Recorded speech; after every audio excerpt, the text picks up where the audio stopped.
नमस्कार दोस्तों।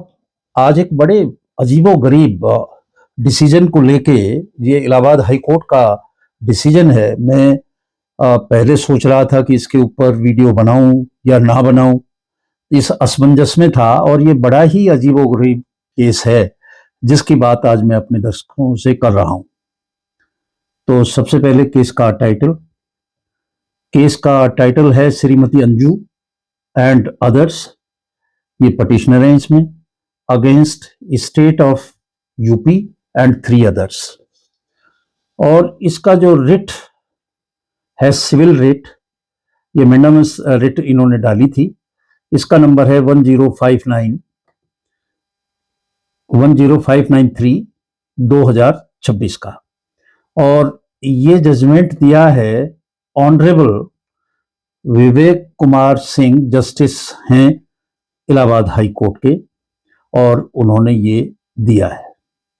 तो इसमें इन्होंने जो रिट थी वो ये डाली कि हम पति पत्नी दोनों शादी कर ली है, हम दोनों पति पत्नी हैं और हम दोनों रह रहे हैं, और हमें कई लोगों से खतरा है कि जो हमें एक साथ रहने नहीं दे रहे, पीसफुली जो रह रहे हैं उसको वो डिस्टर्ब करना चाहते हैं। तो हमें जो है सरकार प्रोटेक्शन दे। तो उनके वकील ने ये कहा।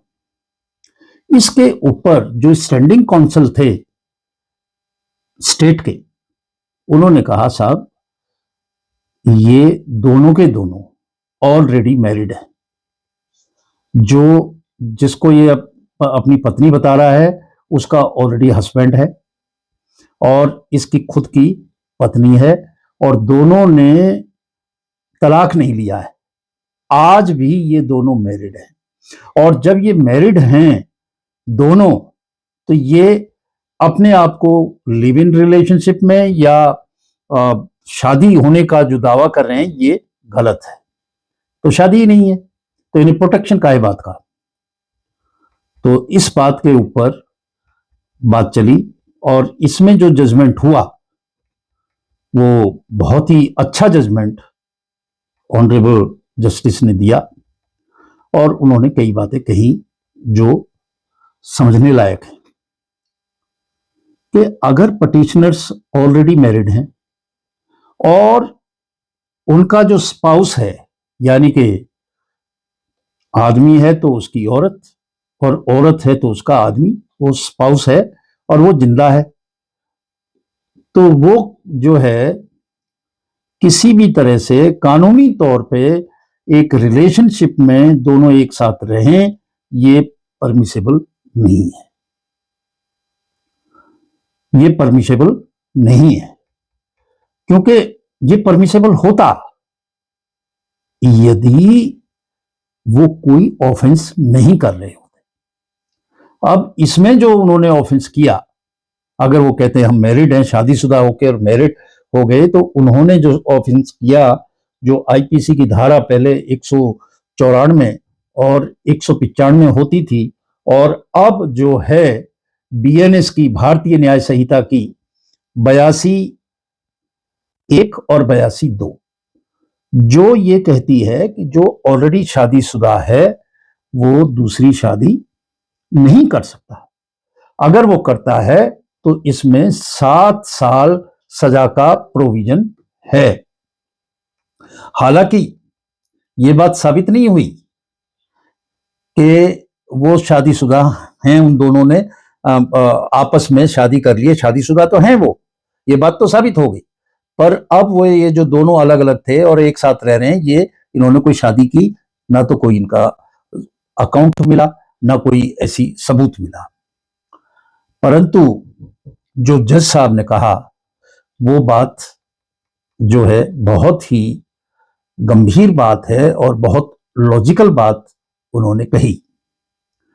उन्होंने कहा कि भाई देखो, लिव इन जो रिलेशनशिप में रहते हैं उनको जो हम प्रोटेक्शन देते हैं, वो प्रोटेक्शन देते हैं कि उनकी जो लिव इन रिलेशनशिप है वो in the nature of marriage है, शादी जैसी है, इसलिए शादी जैसे प्रोटेक्शन उनको है। और तुम दोनों के दोनों शादीशुदा हो तो तुम्हें प्रोटेक्शन कैसे मिल जाएगा? ये तो गलत है।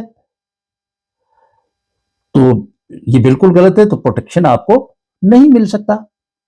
यदि उन्होंने कहा कि यदि हमने लिव इन इस तरह से जो रह रहे हैं गैर कानूनी ढंग से, जो ऑफेंस कर रहे हैं, उनको प्रोटेक्ट करेंगे, तो फिर तो ये हुआ कि सरकार जो है, जो क्राइम कर रहा है उसको सरकार प्रोटेक्ट कर रही है, उसकी हिफाजत कर रही है। सरकार इस काम के लिए नहीं है कि कोई इलीगल गैर कानूनी काम करे और उसका जो संरक्षण है, उसका जो प्रोटेक्शन है, उसकी जो सुरक्षा है वो सरकार करे। ये एकदम गलत बात है। ये सरकार नहीं करेगी, तुम्हें किसी भी तरह का कोई भी प्रोटेक्शन नहीं मिलेगा, क्योंकि तुम जो एक साथ रह रहे हो ये गैर कानूनी है, और गैर कानूनी चीज को प्रोटेक्ट सरकार नहीं करेगी। उन्होंने इस तरह से करके जो उन्होंने अपनी रिट डाली उसको इलाहाबाद हाई कोर्ट के माननीय जस्टिस ने खारिज कर दिया। पर हां, चलते हुए एक बात वो कह गए। वो बात ये थी कि भाई ठीक है, यदि तुम पे कोई अटैक करता है, तुम्हें कोई इंजरी पहुंचाता है, कोई किसी तरह से आपको कुछ चोट पहुंचाता है, कुछ करता है, तो फिर ये बात दूसरी होगी। तो फिर आप एसएसपी को अपनी कंप्लेंट दे सकते हो अगर कोई आपको मारता पीटता है तो। परंतु आपको किसी भी तरह से कोई सुरक्षा नहीं मिलेगी, क्योंकि आप गैर कानूनी काम कर रहे हो, और गैर कानूनी ये ऑफेंस है, और जिस ऑफेंस को सरकार प्रोटेक्ट नहीं करेगी। तो इस मैं विदा लेता हूं। नमस्कार। बढ़िया हैं? बढ़िया एकदम।